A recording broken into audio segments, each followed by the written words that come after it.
자,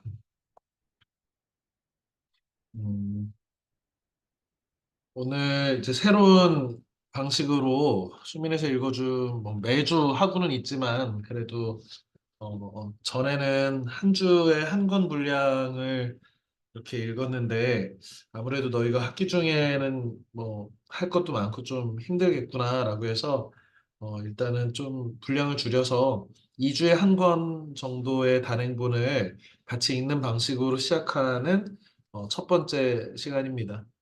그래서 야, 이 정도는 그래도 좀 읽어야지 선생님이 생각하는 가장 이제 마지노 라인이야. 더 이상은 나도 양보를 못한다. 그리고 독서 목록을 친구들이 봤겠지만 전체적으로 소설 한 번, 비소설 한 번 이런 식으로 한 달에 소설 한 권, 비소설 한 권 정도를 읽는 분량으로 좀 줄여놨으니까 대신에 모두 다 완독해서 수업에 잘 참여하기를 바랍니다. 오늘은 개인적으로 선생님 참 좋아하는 김초엽이라고 하는 젊은 작가의 SF 소설인 행성어 서점이라는 작품이야. 음, 김초엽 작가는 이렇게 생겼습니다. 음,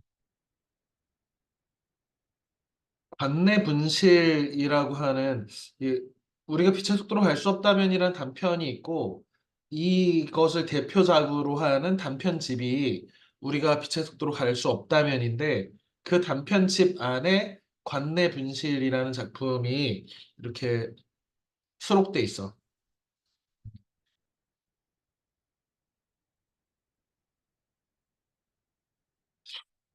관내 분실은 차민재, 네, 너 관내 분실이 무슨 작품인 줄 알지? 네. 줄거리를 소개해 볼까?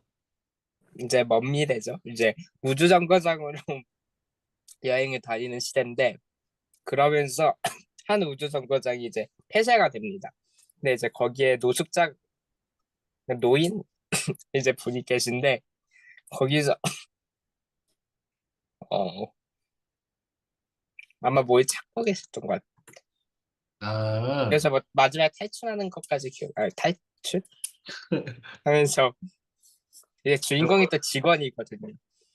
야, 그죠? 그거는 어떤 그 노인 선생님이 지금 관내분실을 설명해 보라고 했더니 너가 지금 우리가 빛의 속도로 갈 수 없다면 설명하고 있잖아. 아, 그거, 노인이 지금 어떤 그 우주 정거장에서 출발을 기다리고 있는데 이제 마지막 그 노선이 폐쇄되기 직전에 거기, 그 노선으로 가서 지금 그 자기가 일이냐 가족이냐 중에 가족들이 다른 행성으로 먼저 이주를 했고 자기 그 아, 따라가기로 했는데 일이 중요해서 못 따라간 그래가지고 지금 우리가 빛의 속도로 갈 수 없다면 그러니까 행성 간의 거리가 인터스텔라가 머니까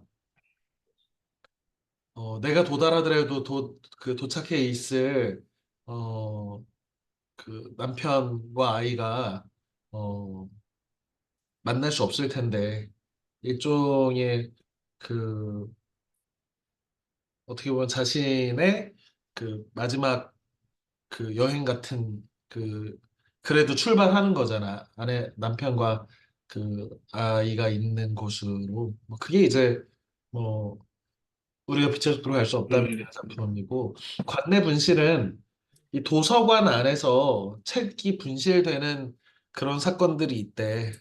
그래서 이 관내 분실은 이것도 이제 먼 미래에 사람이 죽으면 사람의 뇌의 모든 기억이나 정보들을 도서관이라는 곳에서 저장을 하는데, 그러니까 그 뇌를 다운로드 해가지고 뇌 정보를 다운로드해서 이렇게 저장을 해놓는데 엄마를 만나기 위해서 돌아가신 엄마를 만나기 위해서 도서관에 찾아가서 이렇게 그 엄마의 기억하고 만나서 대화를 할 수 있는 그런 시대야. 죽은 사람하고 대화할 수 있는. 근데 그게 죽은 사람의 그 뇌의 정보를 다운로드해서 그것을 바탕으로 대화를 하고 있는 어떤 대상이 진짜 엄마냐 가짜 엄마냐 뭐 이런 그 어떤 철학적 논쟁이라든지 이런 것들을 다룬 작품이어서 그러니까 선생님이 볼 때도 단편집 우리가 빛의 속도로 갈 수 없다면이란 요게 정말 좋은 작품인데 선생님이 이걸 선정하지 않은 이유는 이 귀인중학교에서 그 단체로 읽혔다며 민재야. 아, 근데 네.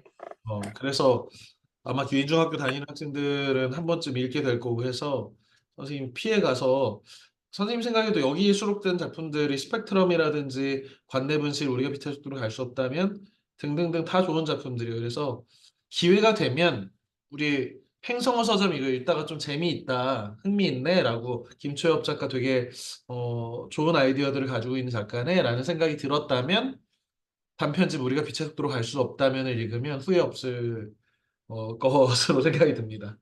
어, 음, 그다음에 이제 사이보그가 되다라고 하는 책에 대해서는 좀 이따가 다시 설명할 텐데 이건 소설이 아니라 논픽션인 이 장애에 대해서 선생님도 김철업 작가의 이 소설만 읽으니까 사실 뭐 작가가 누군지 잘 모르고 아 진짜 젊은 작가가 대단하네 뭐 포항공대 그 생화학 대학원까지 나온 사람이고 그래서 야 이과에서 이렇게 뛰어난 인재가 SF 소설을 이렇게 잘 쓰다니 좀 대단하다 이런 생각만 했지 김초엽 작가가 장애가 있다는 생각은 못 했는데 어느 날 이제 그 궁금하니까 이 작가가 누군지 팬이니까 그래서 찾아봤더니 인터뷰가 있는데 아마 북유튜버 하는 김겨울인가 하고 인터뷰를 하는데 말을 너무 어눌하게 하는 거야. 그래서 음, 왜 이렇게 그 글은 잘 쓰는 사람이 똑똑한 사람이 말을 이렇게 어눌하게 하지? 라고 이제 약간 좀 오해를 했었는데 알고 보니까 이제 청각 장애가 있으셔가지고 보청기를 어릴 때부터 끼고 해서 이렇게 그 자기 신이 잘 안 들리시는 분들이 보통 사람들의 말투하고 좀 다를 수 있잖아. 그렇더라고. 그래서 선생님이 오해를 하고 있었구나라는 생각도 하고 그러면서 누가 추천해서 사이보그가 되다라는 책을 읽으면서 이분이 갖고 있는 자신의 장애에 대한 이야기, 이런 것들에 대해서 생각해 볼 수 있는 그런 책이었어. 그, 이 하반신 장애를 가지고 있는 남자 변호사 하시는 분하고 김초업 작가가 장애와 장애를 보조하는 이런 물품들, 보청기라든지 혹은 전동 휠체어라든지 이런 것과 같이 이렇게 우리가 장애를 극복하고 사는 이게 이제 인간과 기계의 합체된 상태를 우리가 사이보그라고 하잖아. 그래서 그런 사이보그, 우린 사이보그다라고 하는 약간 SF적인 그런 그 발상에서 장애의 문제를 다루고 있는데 선생님도 사이보그가 되다라는 책을 보면서 내가 가지고 있는 어떤 장애에 대한 어떤 편견이라든지 좀 무지 같은 것들을 장애인에 대해서 내가 너무 모르고 장애인은 어떻게 대해야 되는지가 사실 쉽지 않은 문제이구나라고 하는 것을 알게 된 되게 좋은 책이야. 그래서 어, 기회가 되면 이런 책도 좀 읽어보기를 권합니다. 이렇게 해삭의 사진으로 찍혀 있는데 이 사진은 그 작가들 소속사에서 이렇게 나온 그 사진을 선생님이 따왔습니다. 공식 홈페이지에서. 선생님은 아까 얘기한 지금 책 포함해서 그 지금 세 권의 책, 뭐 지금 오늘 행성어 서점하고 그 다음에 뭐 이렇게 한 권이 더 있는데 아무튼 지금 5권 정도를 읽었어 김초엽의 책은.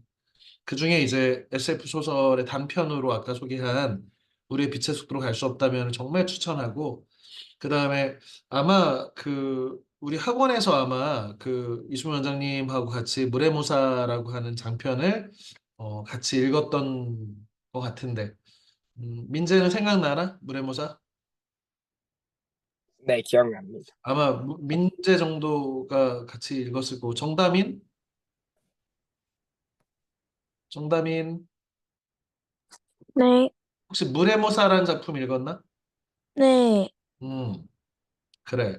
약간 이렇게 시조새 스타일의 친구들은 같이 읽었던 것 같은데요. 은채도 읽었나? 아니요. 그래. 그 시점쯤 되겠구나. 음, 얘기하는 중에 장서연이 들어왔네요. 장서연. 네, 음, 이 책은 다 읽었나? 읽었습니다. 그래. 서연이는 무레모사는 안 읽었지? 읽었나? 아, 모르겠나? 잘 못 들었어요. 무레모사 그거. 아, 네? 무레모사 안 읽었지?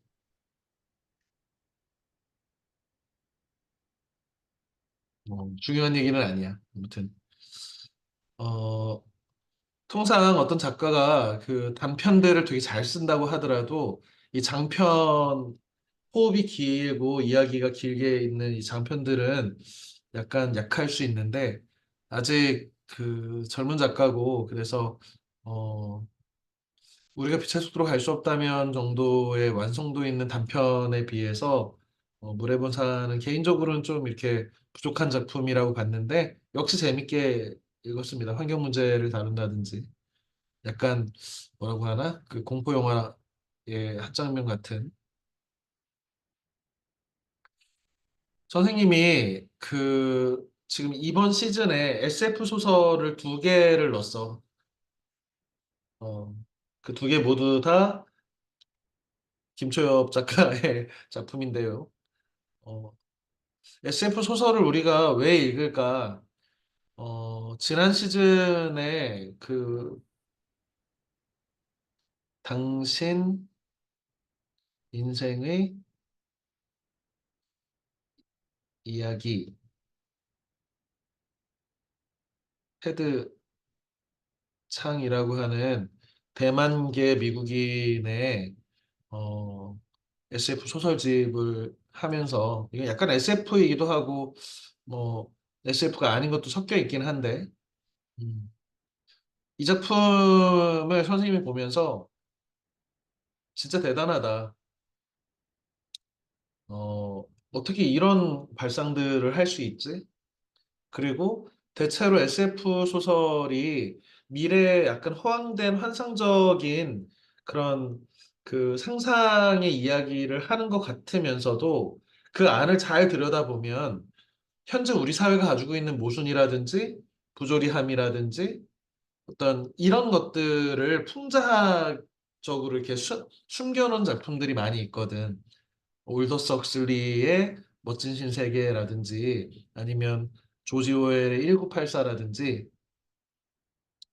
이런 작품들이 다 이제 미래에 아마 이렇게 될 것이다 라고 하지만 사실은 현재 우리가 갖고 있는 어떤 당대의 현실이라든지 이 실존의 문제를 고민하는 또 다른 방식이라고 생각하거든. 지금 여기 있는 문서는 어, 마이크로소프트가 새롭게 정비한 챗GPT인 한테 물어봤어. 도대체 SF 소설의 유용성은 뭐니? 이렇게 물어봤더니 SF처럼 알려줬어 나한테. SF 사이언스 픽션은 과학적인 사실의 가설을 바탕으로 외사판 바깥에 이렇게 바깥에서 집어낸 세계를 배경으로 펼쳐지는 문학 장르다. 그래서 새로운 시각, 창의성을 도움을 주고 또 재미있다. 그지? SF는 일단 재미있지. 그다음에 과학기술이 발전한다면 이렇게 될 수 있을까라고 하는 흥미를 유발하고 미지의 세계, 뭐 지구를 떠나서 행성을 간다든지 어떤 그 행성에 가면 다른 언어를 쓰는 도서관에 뭐 이렇게 그 책을 파는 서점이 있다든지 선생님이 제일 주목하고 있는 거는 바로 이 사회적 철학적 주제를 탐구하기에 SF 소설이 적합하다는 거예요. 사실 SF가 의미가 있으려면 요 분야가 되게 중요하다고 생각합니다. 이 당신의 인생의 이야기도 마찬가지고 우리 지난번에 읽은 어, 고양이 요람이라든지 그 제5 도살장 이런 그 SF들도 굉장히 이 전쟁 그리고 인류의 그 멸망까지 이를 수 있는 어떤 과학기술의 남용 이런 것들을 풍자하고 있는 작품이었잖아. 아이스 나인인가가 퍼져가지고 세계가 멸망하는 내용이었잖아. 그러면서도 그 안에서 인간은 어떠해야 하는가?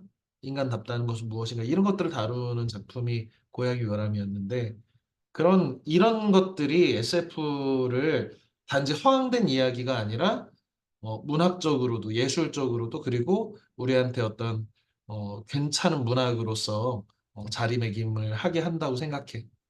선생님은 SF 소설 너희들이 읽는 것들에 대해서 되게 추천하고 뭐 어른들이 볼 때는 글쎄 뭐 이렇게 정식 그 진지한 문학이 아니다라고 생각하고 뭔가 B급 문화라고 생각하시는 분들도 아직도 있어 보수적인 분들은 그런데 너희들한테 책을 친근하게 하고 책을 통해서 즐거움과 의미를 동시에 갖게 하기에는 이 SF라고 하는 갈래가 적합하다고 생각해서 특히 이번 시즌에 좀 이렇게 적극적으로 좀 집어넣습니다.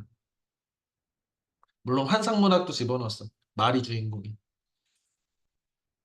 그 다음에 미래에 대한 예측이라든지 그래서 어, 과학기술, 사회, 인간에 대한 깊은 이해와 상상력을 바탕으로 잘 만드는 것이다. 음, 그래서 이제 전체 1부와 2부로 나눠져 있는데 어, 오늘은 1부만 설명하기로 했지요. 1부의 제목은 서로에게 닿지 않도록 조심하면서라는 작품이야. 이 제목이야. 그것을 대표하는 게 이제 선인장 끌어안기가 되겠지. 정답인 다미나 네, 선인장 끌어안기에서 네, 그 주인공 파이라 장애를 가지고 있는 접촉 장애를 갖고 있는 파이라는 네. 왜 선인장을 끌어안았을까?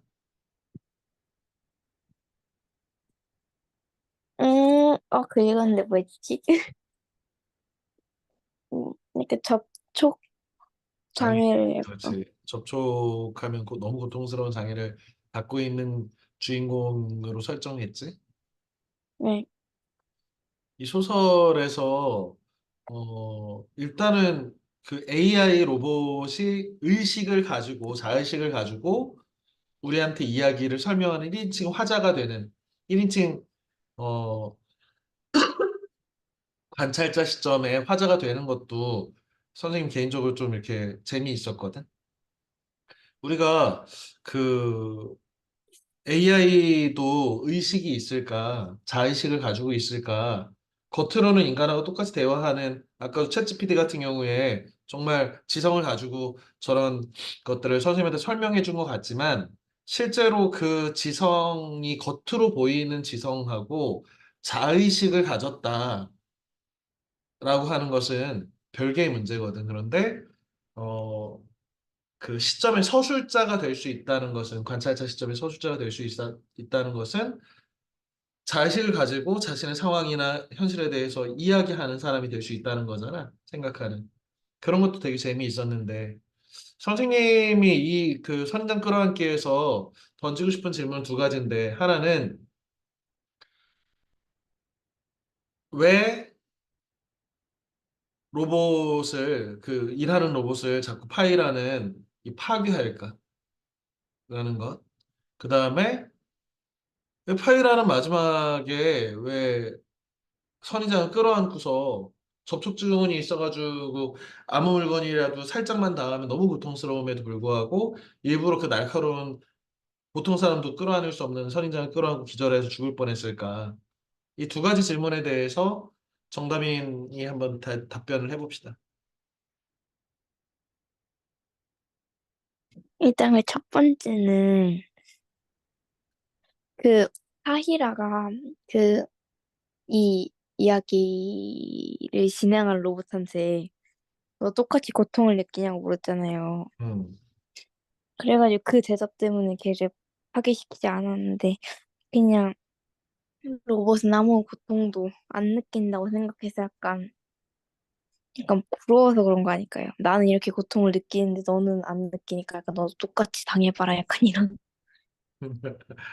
근데 고통을 못 느끼니까 모순이잖아, 그러면. 고통을 못 느끼는데 파괴하는 거는 어차피 너도 느껴봐라가 모순이잖아. 응, 너도 느껴봐라 아니라 그 뭐라고 해야 되지? 그러니까 나는 느끼는데 너는 못 느끼네 하면서 약간 자괴감? 아, 분노 같은. 네. 음. 그러면 선인장은 왜 끌어안았어?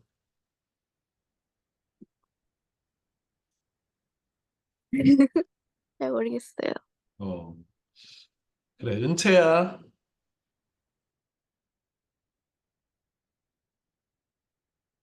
은채 사라졌나? 네? 너 마이크가 잘 안 들려. 바짝 대서 얘기해봐. 이 파이라는 왜 선인장을 끌어안았냐? 파이랑 음, 네, 그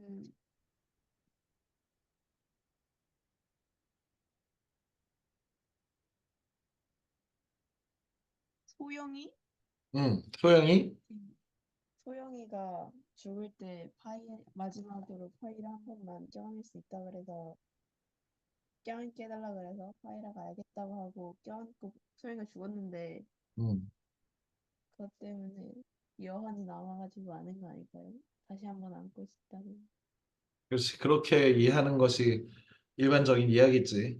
선생님도 그렇게 이해를 했습니다. 일단, 파이라가 같은 동병상련이지. 같은 병을 가진 소영이라는 그 보육원의 아이하고 이제 사랑하는 사이가 됐는데, 소영이가 죽으면서 한 번만 안아봐도 되냐.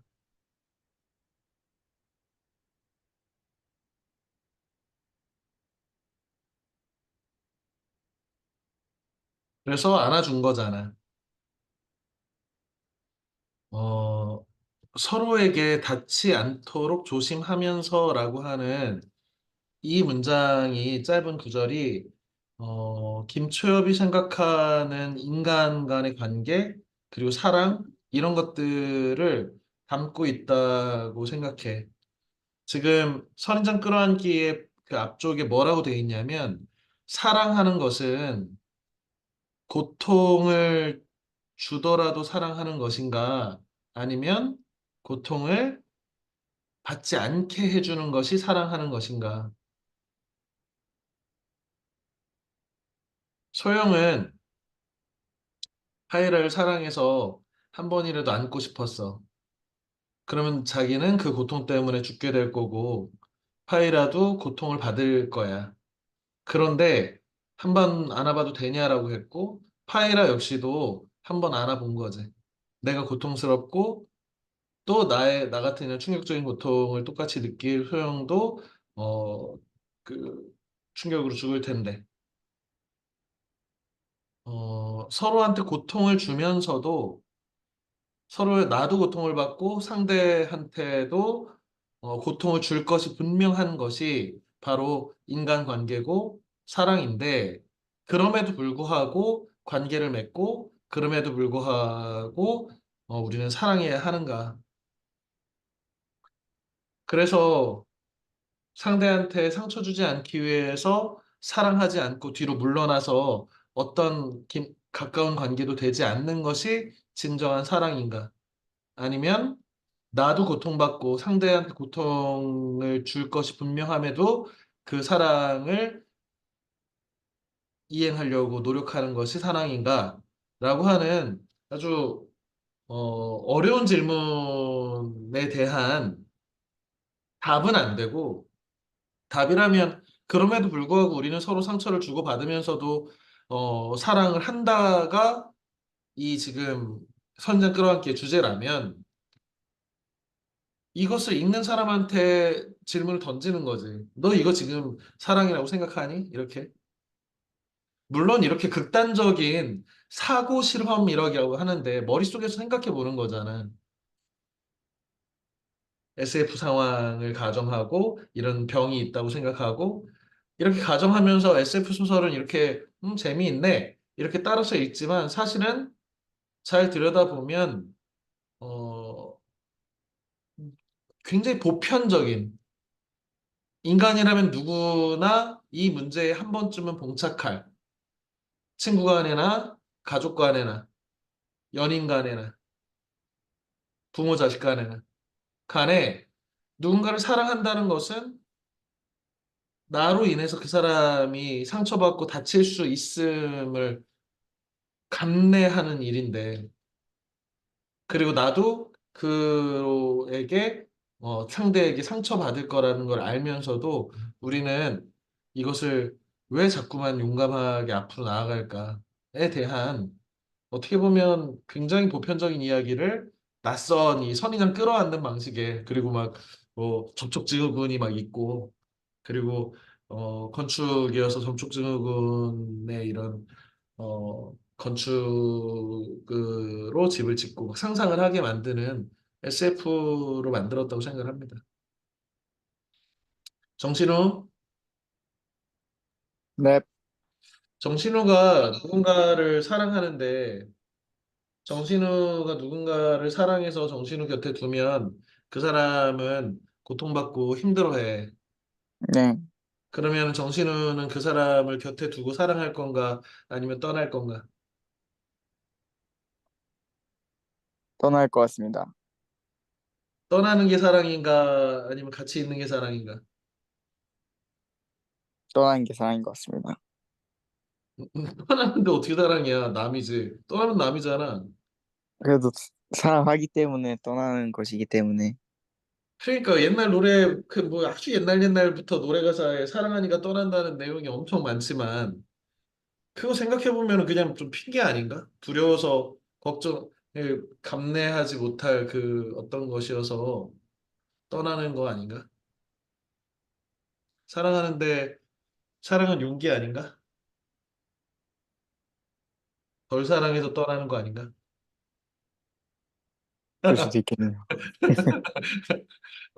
나도 모르는 얘기야. 정신우 요즘 채식주의자 읽고 있다는 제보가 있던데 다 읽었습니다. 재미있나? 기분 나빠요. 좀 기분 나쁜데 뭐 그로데스크한 소설이고 뭐 야, 그걸로 그 우리나라 사람 최초로 그 세계 3대 문학상인 맨부커를 탔잖아. 그래도 재미는 있었던 것 같아요. 음. 그게 재밌으면 한강에 소년이 온다를 꼭 읽어보기를 권합니다. 그것도 이제 읽어보려고 생각 중이었습니다. 그래. 5월에 읽어야지 그런 소설. 자, 다음으로 넘어가 봅시다. 사이보그 파지티브라고 돼 있네요. 이 뭐 그 해시태그도 걸려 있고. 음, 이거는 이제 그 눈을 사이보그 눈을 이렇게 아름답게 만들어서 유기체의 눈보다 더 아름다운 것을 이제 예찬하고 광고도 하고 그래서 그 모델이 갈등을 겪고 있는 거지. 장애를 갖고 있는 나여서 이 사이보그의 눈을 장착했는데 사실은 이 사이보그 눈을 유기체 눈보다 더 아름답게 생각해 주는 것이 언니 너무 아름다워요 눈이 자연적인 제 눈보다 더 아름다운 것 같아요 라고 얘기하는 그 말이 과연 올바른 표현인가? 라고 하는 질문을 던지는 작품이라고 선생님은 받아들였어. 음, 이 작품이 좀 어려울 수도 있을 것 같아. 왜 그렇지? 뭐 아름다우면 좋은 거 아닌가? 그런데 어,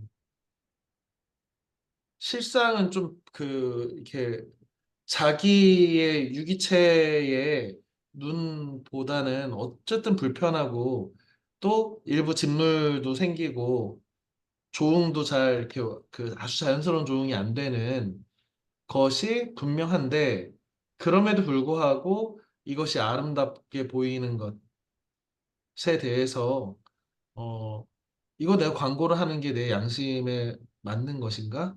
라고 하는 그런 열린 결말로 고민하고 있는 상태로 이 소설이 아주 짧게 끝나는데, 선생님은 이 장애인으로서의 작가가 겪는 어떤 그런 불편함들, 이런 것들이 소설로 잘 변형된 작품이라고 생각하면서 읽었어. 어,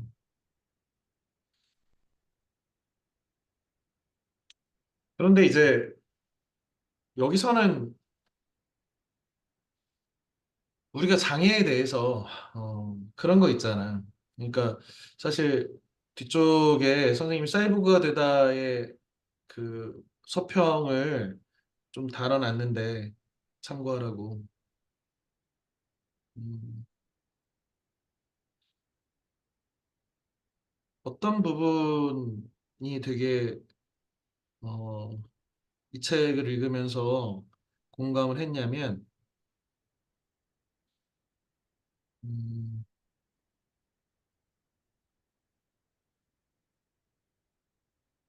여기서는 안 써놨나 보다.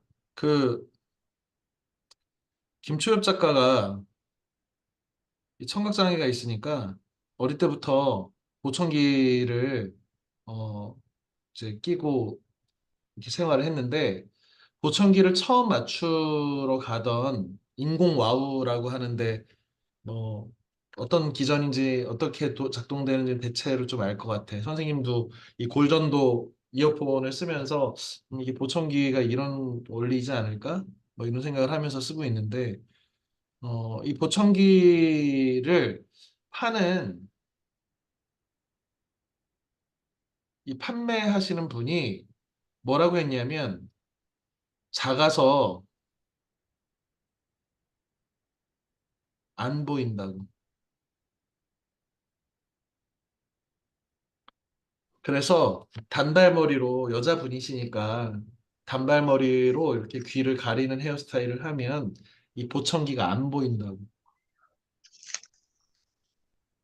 그래서 보청기는 점점 작아지고 안 보이는 방향으로 진화하더라는 거예요. 이게 되게 고객들의 니즈에 부합하는 보청기일 수 있잖아. 그런데 선생님도 그냥 뭐 당연한 거 아니야? 남들한테 내 장애를 안 보이려고 하는 자연스러운 것이 정상인데 왜 그렇지? 라고 했는데 김초엽 작가가 제기하는 것은 뭐냐면 보청기의 본질은 잘 들려야 한다는 거야.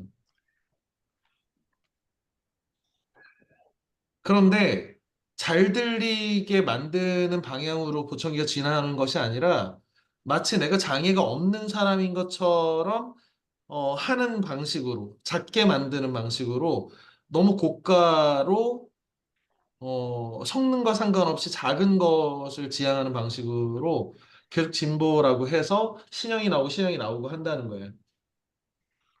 이것은 장애인의 관점이 아니라 정상인들의 관점, 뭐 정상이라는 표현도 그렇지만 비장애인들의 관점에서 생각한 장애인 거지. 우리는 정상인이고 장애인은 비정상인이니 비정상인은 정상인이 되고 싶을 것 같은 거잖아. 그러니까 우리 뭐 그런 거 있잖아. 그 인공 뭐 이렇게 그 여기서 같은 이 공저자는 어떤 얘기를 하냐면 휠체어, 전동 휠체어 얘기를 하는데 전동 휠체어를 이렇게 사용하면 되는데 계단을 오르는 외골경 로봇이나 이 사이보그를 자꾸 개발을 한다는 거야.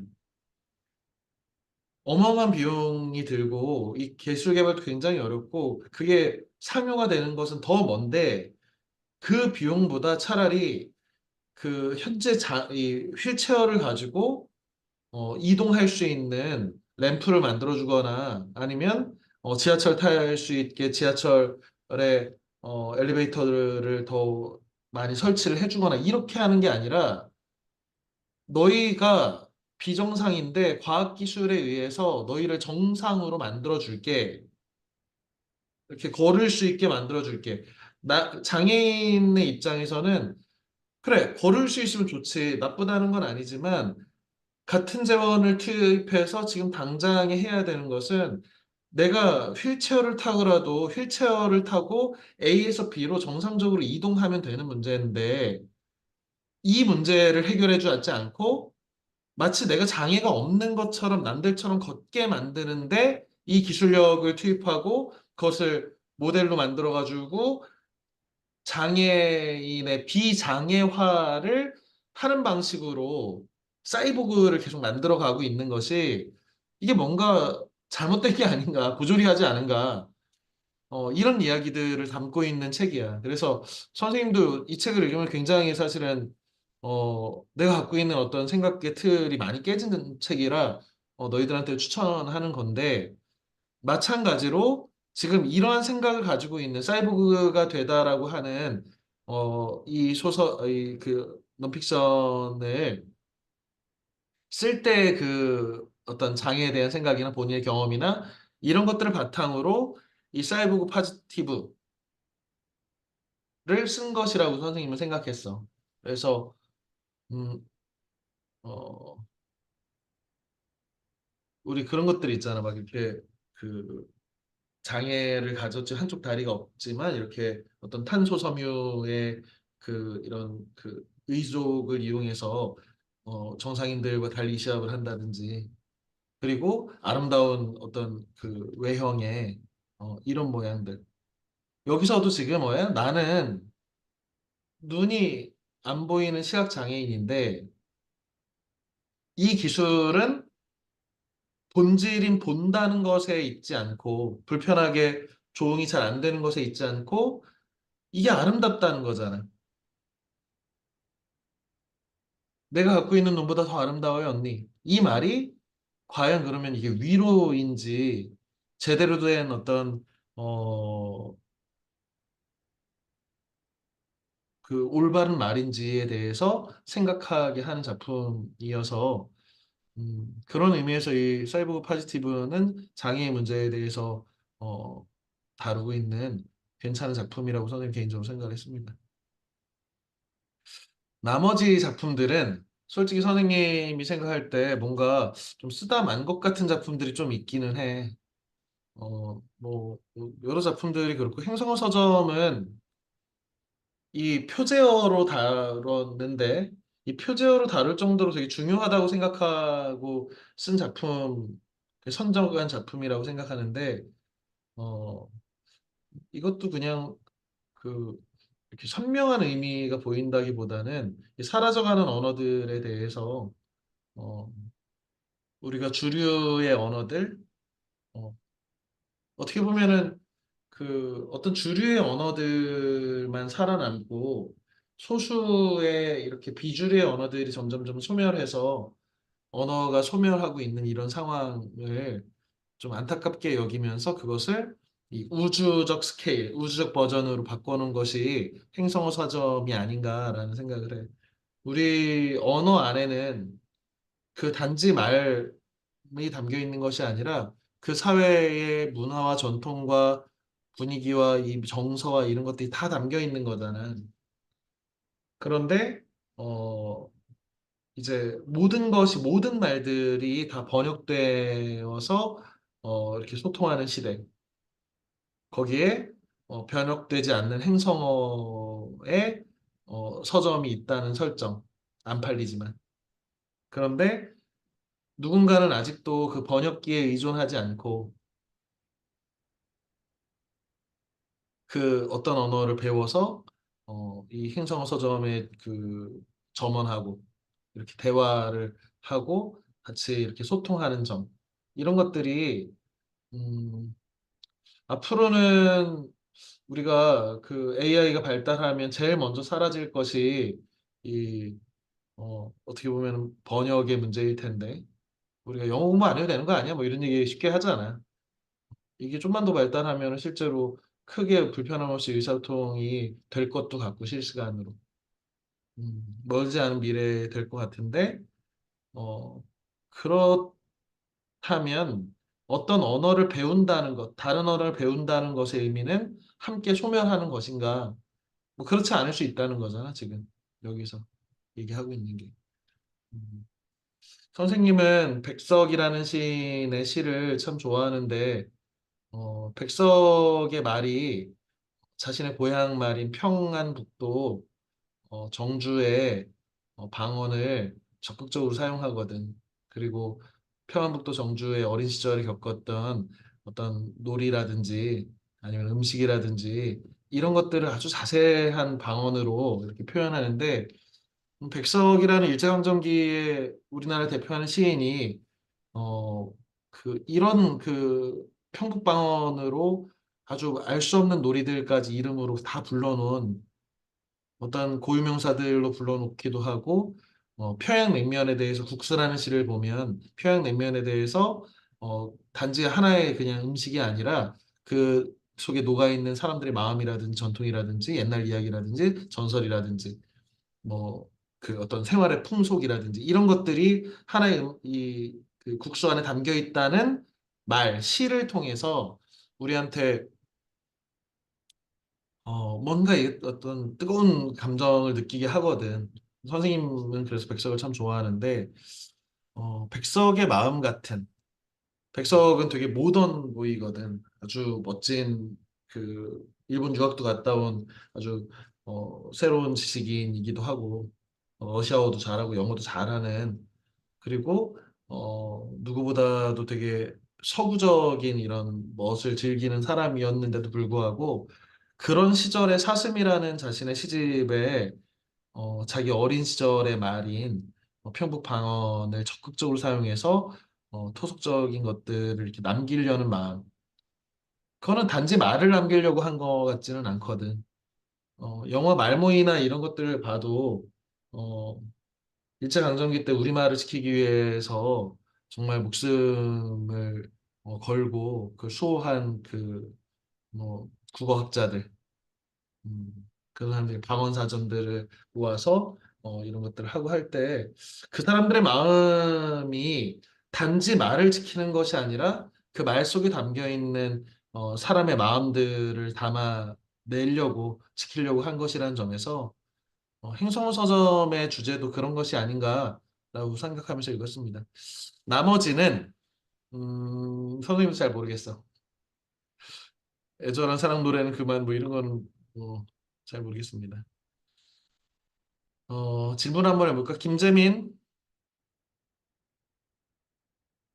재민아, 네, 재민이는 이 소설 읽었나? 네, 여기 그 우리 이번 주하고 다음 주에서 반반씩 나눠서 1부, 2부로 나눠서 할 건데 1부에 네. 지금 목록들 중에서 좀 재미있었던 작품은 뭐야? 저요?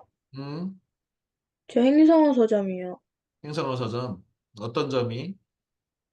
그 행성어로 음, 책을 만들어서 파는 거잖아요. 음, 근데 행성어라는 게 존재하는 것 자체가 되게, 뭐라 해야 되지?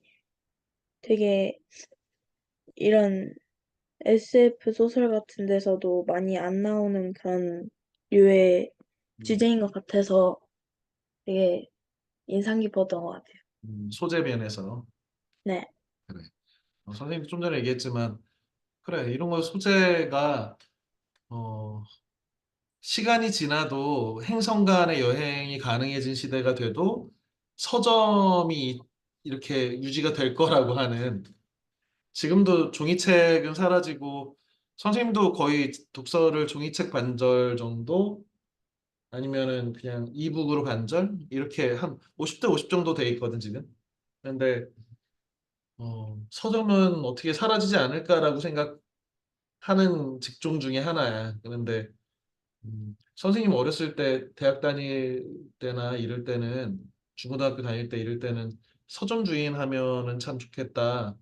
책도 많이 보고 어, 내가 좋아하는 방식으로 서점도 좀 이렇게 운영하고 나의 그 컬렉션도 이렇게 내 맘대로 좀 해놓고 뭐 이런 생각들을 했는데 지금은 서점 해가지고 그거 먹고 살겠나? 누가 아무도 종이책을 잘 안 사보는 이 시대에 앞으로 더 그럴 거고 넷플릭스의 시대지 유튜브의 시대고 그럼에도 아주 미래의 행성 간의 이동이나 여러 외계 종족들이 같이 사는 세상을 설정했는데도 재래식의 이 조기책의 서점을 설정하고 그 언어를 누군가는 또 배우려고 하고 한다는 자체가 음, 어떻게 보면 그 뭐라고 할까 이상한 향수 같은 느낌을 받게 하는 작품이었다고 생각해. 그래서 표제작으로 해놨나 보다라고 생각했습니다.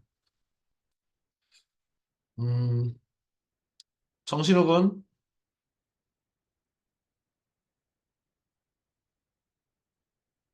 박지윤, 네. 정신욱, 네. 정신욱은 여기 있는 단편 중에 가장 인상 깊은 단편은 뭡니까? 저 선인장 끌어안기요. 두 번째는 두 번째요. 두 번째는 멜론 장수요. 그래 멜론 장수는 어떤 작품이라고 생각하냐, 심해. 멜론 장수 인격 두 개 어, 그냥 재밌게 봤던 것 같아요. 이 멜론 장수와 바이올린 연주자는 사실은 한 사람의 두 가지의 그 멀티버스를 드러내려고 한 작품이잖아. 네. 그래서 이 멀티버스 다중우주 다세계 이론 이런 것에 대해서 소재로 갖고 왔는데 이 소재가 사실은 뭐 이렇게 그 하다못해 그 뭐야 우리 마블 유니버스도 멀티버스를 기반으로 하고 있잖아. 세계관이. 그렇다는 점에서 이게 새롭지는 않아서 이게 뭔가 좀 부족하지 않나라는 개인적으로 생각이 들었는데 다세계 해석이라고 하는 과학 이론을 바탕으로 하는 거죠. 어, 휴 에버렛이라는 사람이 이 양자역학의 어떤 중첩 상태. 그래서 관찰이라고 하는 것이 생기기 전까지는 마치 파동 함수적으로 세계가 존재하고 있다가 관측이라고 하는 정보가 발생하는 관측 행위가 생기는 순간에 파동 함수가 붕괴되고 어떤 하나의 사건으로 귀결되는 사실은 말로 설명하기도 굉장히 어려운 이런 상태가 우리가 살고 있는 이 세상이 미시세계잖아. 뭐 그림으로 해놓으면 더 헷갈릴 수도 있는데 여기 그림을 보면 우리 가장 유명한 고양이 중에 한 명이 슈레딩거의 고양이인데 슈레딩거의 고양이가 이 상자 속에 넣어놓고 관찰하지 않으면 얘가 죽은 고양이와 산 고양이가 중첩된 상태로 존재하고 있다는 거잖아. 어, 그런데 우리가 관측을 할 때 죽어 있는 고양이 또는 살아있는 고양이로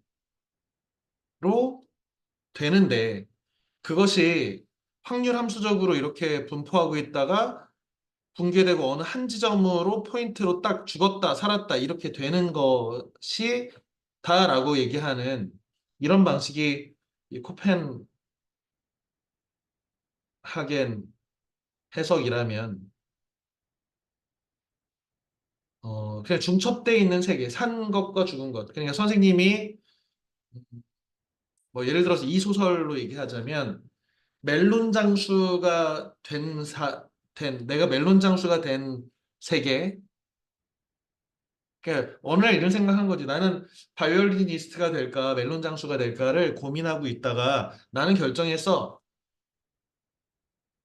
라고 해서 바이올리니스트가 되거나 또는 멜론 장수가 되거나 두 가지 사건이 있을 수 있는데 이것이 남이 관측하기 전까지 상자 안에 정보를 발생시키지 않는 그 상태에서는 멜론 장수이면서 동시에 바이올린 연주자인 세계로 존재하고 있다가 파동 함수적으로 중첩된 상태로 존재하고 있다가 내가 누군가와 상호작용을 통해서 정보가 발생할 때 그것이 둘 중 하나만 바이올린 장수가 되거나 아니면 멜론 장수가 되거나 이 둘 중에 하나만으로 파동 함수가 붕괴되고 사건 하나로 귀결된다.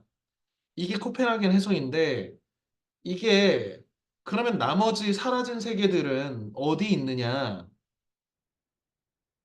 그래서 이 양자역학적인 이 관측 전에 이렇게 중첩돼 있는 오른쪽으로 도는 전자와 왼쪽으로 도는 전자가 우리가 관측하면 왼쪽으로 돌거나 오른쪽으로 도는데 관측하기 전까지는 오른쪽으로 도는 전자와 왼쪽으로 도는 전자가 그 중첩돼 있는 상태로 동시에 오른쪽 돌고 왼쪽 돌고가 동시에 존재하는 그런 세계가 있고 그 세계가 인간의 관측에 의해서 결정되는데 어느 한쪽으로 왼쪽 오른쪽이나 이런 것들이 어 지금 슈레딩거의 고양이가 그 이 난제를 역설을 보여주는 거잖아. 어떻게 산 고양이와 죽은 고양이만 있을 수 있을 뿐이지 산 고양이와 죽은 고양이가 중첩돼 있다고 하는 관측 전까지는 중첩돼 있다는 것이 말이 되냐? 그런데 말이 된다는 거야. 그리고 지금 휴 에버넷이라는 과학자는 그렇게 코펜하겐의 해석처럼 어떤 사건 하나로 수렴돼서 나머지 사건이 사라져버리는 게 아니라 계속해서 분기될 뿐이다.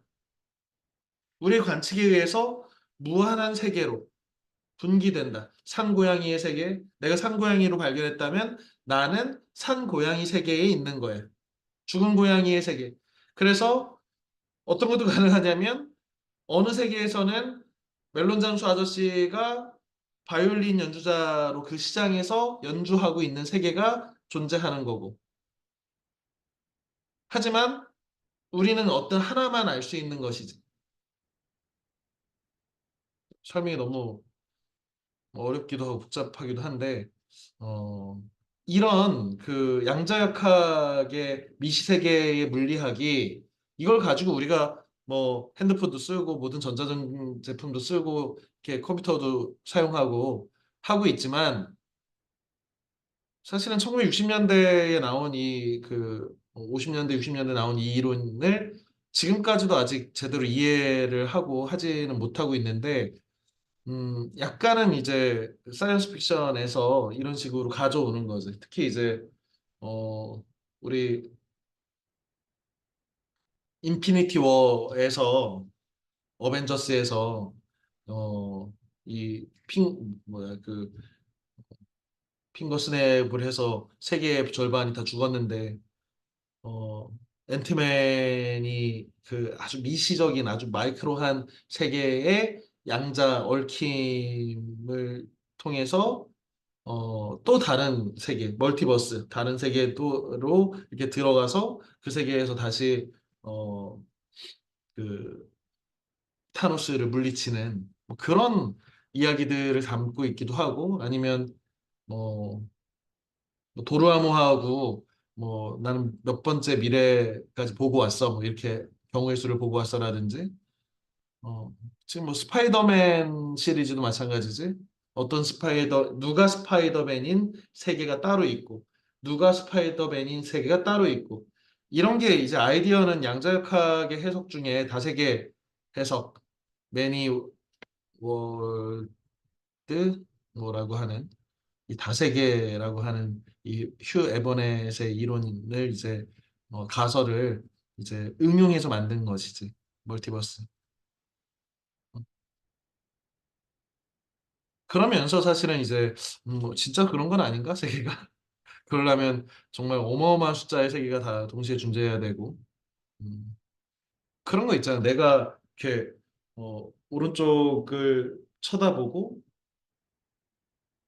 이제 좌회전을 이렇게 우회전을 하는데 오른쪽에 차가 오는지를 자전거를 이렇게 보면서 가는데 어느 순간에 음악 듣다가 놓쳐가지고 왼쪽을 안 쳐다보고 우회전을 해가지고 사고 당해서 죽었을 수도 있는데 내가 왼쪽을 그때 쳐다본다, 안 쳐다본다라고 하는 것이 만약에 세계가 계속해서 그런 그 행동이나 관측에 의해서 정보 발생에 의해서 분기된다면 어떤 세계에서 선생님은 왼쪽으로 오는 차량을 못 발견해서 죽어 있는 세계, 내가 죽은 세계도 이렇게 어떤 하나의 세계로 다세계 중에 하나로 있을 수도 있다는 거고 다행히 이 세계에서 내가 살아 있는 것은 내가 왼쪽을 확인한 세계의 선에서 이렇게 뭐 너의 이름은 시카이 마코토 감독의 히트작인 그 애니메이션 너의 이름도 그이 해성이 지나가면서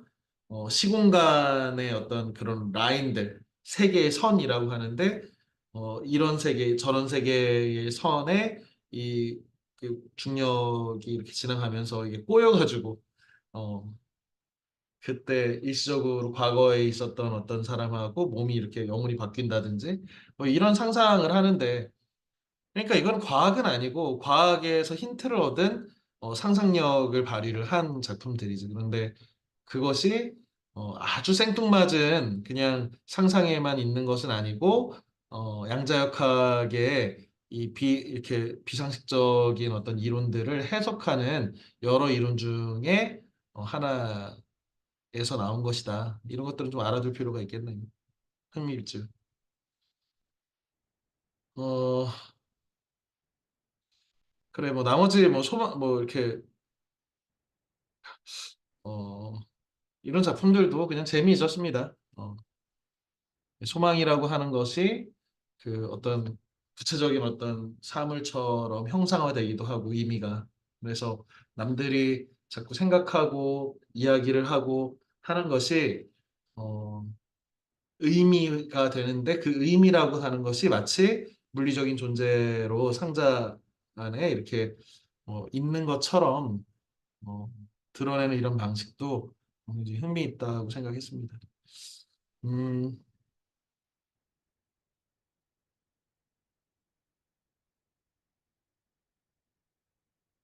다음 시간에는 그 나머지 다른 방식의 삶이 있음을 선생님이 볼 때 전반부의 작품들보다 이 후반부 작품들이 상대적으로 조금 더 나은 것 같기도 해. 약간 소설적으로 보자면. 선생님은 뭐 이거 책이 가벼워서 벌써 다 읽은 친구들도 분명히 있을 텐데 지구의 다른 거주자들 이 작품 재밌었고 늪지의 소년도 좀 괜찮다고 생각해서 이 늪지의 소년, 오염구역, 가장자리 넘어가 마치 연작으로 이렇게 이어지는 작품처럼 보이기도 했고 그래서 학생들 뭐 1, 2학년, 2, 3학년은 시험 기간이기도 하고 한데 어쨌든 이 정도 분량의 책을 뭐 읽을 시간이 없지는 않을 거라고 생각하고 늘 책 읽는 습관들을 계속 유지를 하기 바라면서 다음 주에도 좀 가벼운 마음으로 책을 잘 읽어서 참석하기 바랍니다. 모두 고생했습니다. 공부 열심히 하고 수업 시간에 만납시다. 안녕. 감사합니다. 그래.